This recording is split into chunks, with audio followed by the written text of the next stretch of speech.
Heyo អ្នកទាំងអស់គ្នាជួបជាមួយនឹងខ្ញុំបានម្ដងទៀតហើយឡាវ៉ានៅក្នុងវីដេអូថ្មីណាយចេះតែធ្វើទៅទោះយើងមិនល្បីក៏ដោយមិនមានអ្នកមើលក៏ដោយអូខេ I'm fine គិនឆាណាហើយសម្រាប់អ្នកមើលមកដល់វីដេអូប៉ុននេះកុំភ្លេចជួយ follow account TikTok នេះម្នាក់មួយផង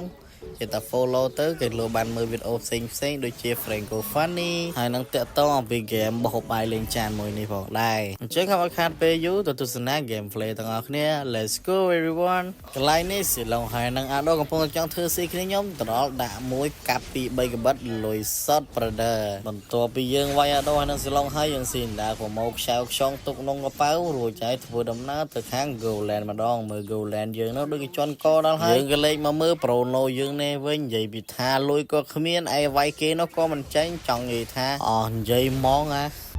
អញអស់និយាយមកហើយកន្លែងនេះវាយចុះវាយឡើងហ្នឹងបានស៊ីពេទៅលើ MM របស់យើងហើយទីបំផុតក៏រកគ្នាបានហើយបន្ទាប់ពី C red ហើយថាមក C blue មានអីឃើញ enemy កំពុងតែគីលូ team យើងទៅដល់កាប់ចុះកាប់ឡើងចាក់មួយងាប់គូសុនបន្ទាប់មកនឹងបកកតុយមកខំជាមួយនឹងអាដោះកាប់ចុះកាប់ឡើងណាអាដោះឃើញឈាមយើងតិចចង់តដៃតែដដៃយ៉ាងណាប្រូបើខ្ញុំនេះលុយច្រើនជាងនេះដាក់ចុះដល់ឡើងកាប់មួយចាក់ឈុចលុយសុតបណ្ដើហើយកន្លែងនេះកំពុងតែ C ថតថលនឹងអារម្មណ៍វានៅមិនសុខទេដោយសារ enemy នោះដើរកលាំងចុះកលាំងឡើងបន្ទាប់ពីយើង C ហើយទៅដល់កាប់មួយចាក់ឈុចងាប់ទាំងអានេះងាប់ទាំងអានោះងាប់អស់លេងហើយសល់តែគូសនមួយមិនដឹងរត់តាណារត់ចុះរត់ឡើងណាមកស៊ីអាឡៃនេះទៀតចាប់ចុះចាប់ឡើងហ្នឹងឃើញតែស៊ីឡុងកំពុងតែនៅក្នុងស្មៅកាប់ខ្ញុំកាប់ចុះឡើងហ្នឹងខ្ញុំក៏បានស៊ីខៀលទៅលើអាសឡុងនេះវិញញើយ៉ាប់មែនតែន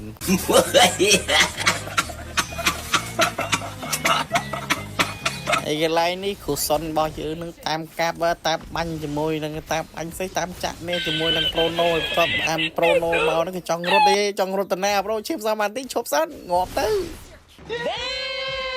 ហើយកន្លែងនេះនឹងគ្រូសុនគេប្រុងចង់លួចផ្ទះលួចយ៉ាងណាកតយើងគប់អនុទៅស្វ័យចុះវាយឡើងបានឃើញកតទៀតអើយអញហើយអញ